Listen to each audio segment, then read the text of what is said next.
इस वक्त आप आराम से बैठकर इस वीडियो को देख रहे हैं, मगर मैं आपको कहूं कि आप जिस जगह पर बैठे हैं वह जमीन आज से करोड़ों साल पहले 85 डिग्री तापमान में उबल रही थी, या जिस जगह पर आप बैठे हैं वह जगह लाखों सालों तक बर्फ से ढकी थी। यह दोनों बातें सच हैं। इस 15 मिनट की वीडियो के अंदर आप पृथ्वी की 450 करोड़ साल के सफ़र को देखने वाले हैं।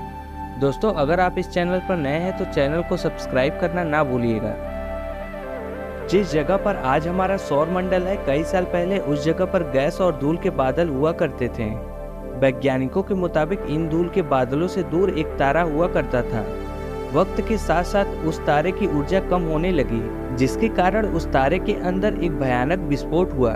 विस्फोट होने के कारण अंतरिक्ष के यह तारे एक दूसरे से दबने लगे। इस दौरान बादलों में स्थित धूल के कण दबाव और गर्मी के कारण बड़े उल्कापिंड और पत्थरों में परिवर्तित हो चुके थे, और इसी दबाव की वजह से इन बादलों में मौजूद रेडियो एक्टिव पदार्थ ने ग्रेविटी का निर्माण किया। इस ग्रेविटी के कारण बीच में हाइड्रोजन और हीलियम एकत्रित होने लगे। बीच के इस भयंकर दबाव के कारण एक विशाल विस्फोट हुआ। इस विशाल विस्फोट के कारण हमारे सूर्य का जन्म हुआ। अंतरिक्ष में फैले एस्ट्रोनॉट यानी क्षुद्र ग्रहों में भारी वजन की वजह से सूरज के करीब आकर सूरज की परिक्रमा करने लगे। धीरे धीरे इन्हीं एस्ट्रोनॉट में भारी टकराव हुआ, जिसके फलस्वरूप मरकरी, वीनस, अर्थ और मार्स जैसे ग्रहों का निर्माण हुआ। वैज्ञानिकों के मुताबिक सूरज की परिक्रमा करने वाले एस्ट्रोनॉट पृथ्वी की परिक्रमा करने लगे, और धीरे धीरे यह पृथ्वी पर करोड़ों सालों तक गिरते रहे। और ऐसी ही घटना हमारे पड़ोसी ग्रह थिया पर भी हो रही थी, जिसके कारण थिया ग्रह और पृथ्वी के करीब आने लगा और आकर पृथ्वी से टकरा गया।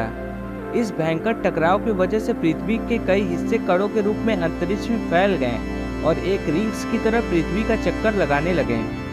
इन्हीं परिक्रमा करते हुए कणों में टकराव होने लगा, जिसके कारण हमारे चांद का निर्माण हुआ। वक्त के साथ साथ पृथ्वी धीरे धीरे ठंडी हो रही थी, जिसके कारण पृथ्वी के भारी तत्व जैसे धातु और रेडियो एक्टिव पदार्थ पृथ्वी के केंद्र में जाकर एकत्रित हो गए और हल्के पदार्थ पृथ्वी की सतह पर आ गए। लाखों सालों तक पृथ्वी पर उल्कापिंडों की बरसात हुई, और इन्हीं उल्कापिंडों में जमा था नमक, पानी और मिनरल्स। करोड़ों सालों तक उल्कापिंडों की बरसात होती रही और धीरे धीरे पृथ्वी की ऊपरी सतह पानी से डूबने लगी। वैज्ञानिकों के मुताबिक यही वह वक्त था जब छोटे छोटे जीव का जन्म हुआ। लाखों सालों बाद एक वक्त ऐसा आया जब पृथ्वी की पूरी सतह पानी से ढक चुकी थी। हमारी पृथ्वी की सबसे अंदर की परत रेडियो एक्टिव पदार्थ की बनी होने के कारण हमेशा गर्म होती रहती थी, लेकिन जब पृथ्वी की सतह ठंडी हो जाती तो पृथ्वी के अंदर की गर्मी बाहर नहीं निकल पाती, जिसके कारण ज्वालामुखी का निर्माण हुआ था। और उस वक्त कुछ ऐसा हुआ कि पानी से ढकी पृथ्वी पर हजारों के तादाद में ज्वालामुखी निकलने लगे, और लाखों सालों तक इन ज्वालामुखियों का निकलना जारी रहा, जिससे पानी के ऊपर जमीन का निर्माण हो रहा था।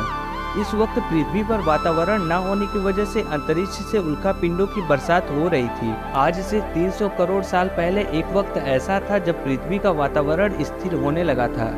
ज्वालामुखी धीरे धीरे कम हो गए थे और पृथ्वी का एक दिन 12 घंटे का हुआ करता था। साल बीतते गए और धीरे धीरे यह सूक्ष्म जीव विकसित होने लगे और यह जीव समूह में रहने लगे।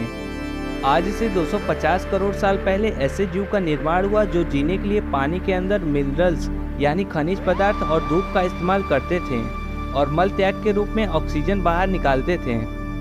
इस वक्त तक पृथ्वी पर ज्यादातर ज्वालामुखी निकलना बंद हो गया था, और इन्हीं बैक्टीरिया की वजह से वातावरण में ऑक्सीजन की मात्रा बढ़ रही थी। वातावरण में ऑक्सीजन बढ़ने की वजह से पृथ्वी का वायुमंडल बनना शुरू हो गया, और आने वाले हजारों सालों तक पृथ्वी पर ऑक्सीजन की मात्रा बढ़ती रही, जिसकी वजह से पृथ्वी पर आधे से ज्यादा हिस्सों में यह सूक्ष्म जीव फैल गए। एक वक्त ऐसा आया कि पृथ्वी पर ऑक्सीजन ज्यादा होने की वजह से यह सूक्ष्म जीव मरने लगे। उस वक्त पृथ्वी का वातावरण ठंडा होने के साथ साथ ऑक्सीजन से भी भर चुका था, जिसके कारण जमीन और वातावरण में उपस्थित आयरन यानी लोहे के मिनरल पानी में उपस्थित ऑक्सीजन से क्रिया करने लगे थे। तब एक वक्त ऐसा आया जब पृथ्वी मार्स ग्रह की तरह लाल हो चुकी थी। वक्त बीतने के साथ साथ धरती के टेक्टोनिक प्लेट्स में दरार आना शुरू हो गया, जिसके कारण पृथ्वी के नीचे का लावा कई लाखों सालों तक उबलता रहा, और यही कारण है जिसकी वजह से पृथ्वी के वातावरण में कार्बन डाइऑक्साइड की मात्रा बढ़ने लगी और पृथ्वी पर एसिड वर्षा शुरू हो गई। एसिड वर्षा के कारण पृथ्वी का तापमान घटने लगा। पृथ्वी का तापमान इतना कम हुआ कि पृथ्वी पर स्थित पानी बर्फ में तब्दील हो गया। इस वक्त पूरी पृथ्वी बर्फ से ढक चुकी थी। आमतौर पर जब धरती पर सूरज की किरणें गिरती हैं तो धरती उन किरणों को सोख लेती है, मगर जब सूरज की किरणें पृथ्वी पर गिरती हैं तो वह किरणें रिफ्लेक्ट हो जाती हैं, क्योंकि पूरी पृथ्वी बर्फ से जम चुकी थी। इसी कारण पृथ्वी कई लाखों सालों तक बर्फ से ढकी रही, मगर फिर से पृथ्वी के अंदर की गर्मी ज्वालामुखी के रूप में बाहर निकलना शुरू हो गई और इन ज्वालामुखियों की गर्मियों ने बर्फ को फिर से पिघलाना शुरू कर दिया। इसी बीच पृथ्वी पर बचे कुछ सूक्ष्म जीव फिर से ऑक्सीजन की सहायता से विकसित होने लगे। बाहर जैसे जैसे ज्वालामुखी निकल रहे थे वैसे वैसे वातावरण कार्बन डाइऑक्साइड की वजह से गर्म हो रहा था। वक्त के साथ साथ धीरे धीरे बर्फ पिघलना शुरू हो गया, लेकिन पृथ्वी पर फिर से एसिड वर्षा हुई, जिसकी वजह से पृथ्वी का तापमान धीरे धीरे कम होने लगा और पृथ्वी पर आधे से ज्यादा भाग फिर से बर्फ से जम गया।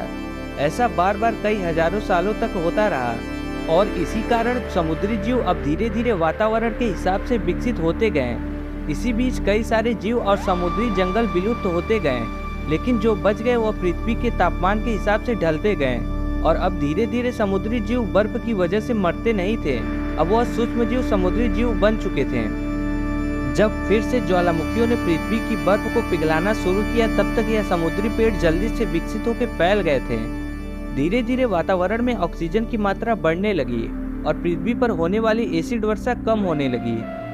वातावरण में ऑक्सीजन आने की वजह से पृथ्वी की ओजोन लेयर मोटी होने लगी और आज से लगभग 47 करोड़ साल पहले पृथ्वी की सतह पर सबसे पहले मोसोज नाम का पौधा उगना शुरू हुआ था। वक्त के साथ साथ जमीन पर कई प्रकार के पेड़ और पौधे उगना शुरू हो गए। एक वक्त ऐसा आया जब पेड़ों की ऊंचाई 80 से 100 फीट तक होने लगी।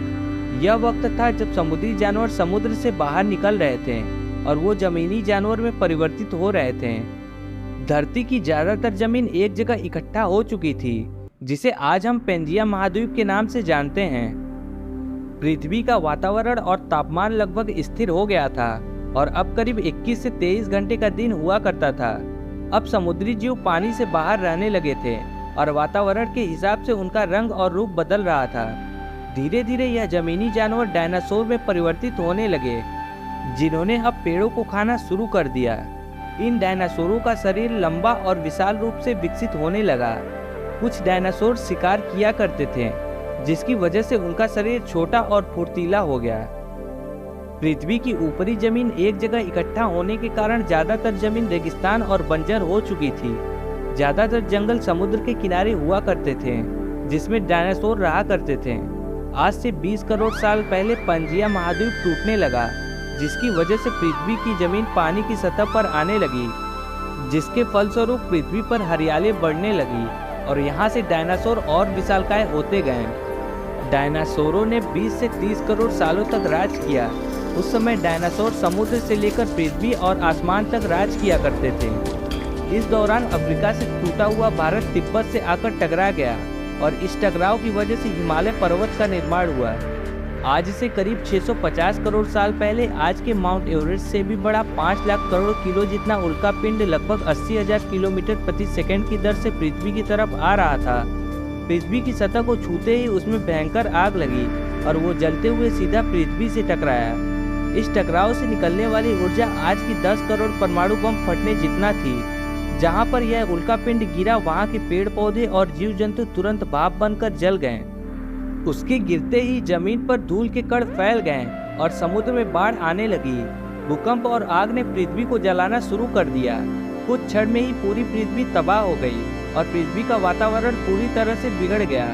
डायनासोर अब आग और भुखमरी की वजह से विलुप्त होने लगे। इस समय हमारे पूर्वज जमीन के अंदर रहा करते थे, जिसकी वजह से वो सुरक्षित थे। पृथ्वी का वातावरण फिर से बिगड़ गया था, जिसकी वजह से धूप भी जमीन पर नहीं पड़ पा रही थी, जिससे ज्यादातर जानवर विलुप्त हो गए। वातावरण में धूल और हानिकारक गैस होने के कारण पृथ्वी पर फिर से एसिड वर्षा होने लगी और पूरी पृथ्वी पर फिर से बर्फ जम गया। लेकिन इस बार पृथ्वी पर लाखों सालों तक बर्फ नहीं रहा। वह 80 से 90 साल बाद यह बर्फ पिघलने लगी। जैसे ही पृथ्वी का वातावरण फिर से पहले जैसा होने लगा, वैसे ही यह छोटे छोटे जीव जमीन से बाहर निकलने लगे। उस वक्त पृथ्वी का बर्फ पिघलना शुरू ही हुआ था, जिसके कारण अफ्रीका में खड़े ठंडे जंगल हुआ करते थे। और इसी बीच ये जमीनी जीव बंदरों में परिवर्तित होने शुरू हो गए। मगर जैसे जैसे पृथ्वी गर्म होने लगी वैसे वैसे अफ्रीका के ये जंगल सूखने लगे। जंगल की चीजें खाने वाले बंदरों को खाने की कमी पड़ने लगी। खाने की तलाश में ये बंदर पैदल चलना शुरू कर दिए, जिससे उन्हें दूसरे जानवर का शिकार करने में आसानी होती थी। धीरे धीरे यह बंदर एप्स में परिवर्तित होने लगे। खाने की तलाश में यह एप्स पृथ्वी के दूसरे हिस्सों में फैलने लगे और धीरे धीरे इनका रंग वातावरण के हिसाब से बदलने लगा। वक्त के साथ साथ हम आदिवासी बने और हमने हथियारों से लेकर आग तक का आविष्कार किया। हम धीरे धीरे इंसान के रूप में विकसित हुए।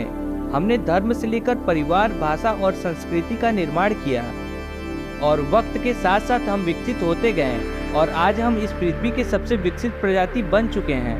पृथ्वी को आज तक बनने में 450 करोड़ साल लगा और हमें एक छोटे से जानवर से लेकर एक इंसान बनने में करीब लाखों सालों का समय लगा। मगर हमने इन 100 सालों में पृथ्वी को जितना गंदा और तबाह किया है उतना आज तक किसी भी प्रजाति ने नहीं किया होगा। हम फिर से धरती को खत्म कर रहे हैं और कार्बन डाइऑक्साइड को बढ़ा रहे हैं। वैज्ञानिकों का मानना है कि पृथ्वी पर फिर से विशालकाय परिवर्तन होने वाला है। अगर आप इस बात से सहमत हैं कि पृथ्वी पर फिर से विशालकाय परिवर्तन होने वाला है तो आप हमें कमेंट करके अपना रिप्लाई जरूर दीजिएगा और आप वीडियो को लाइक और शेयर करना ना भूलिएगा।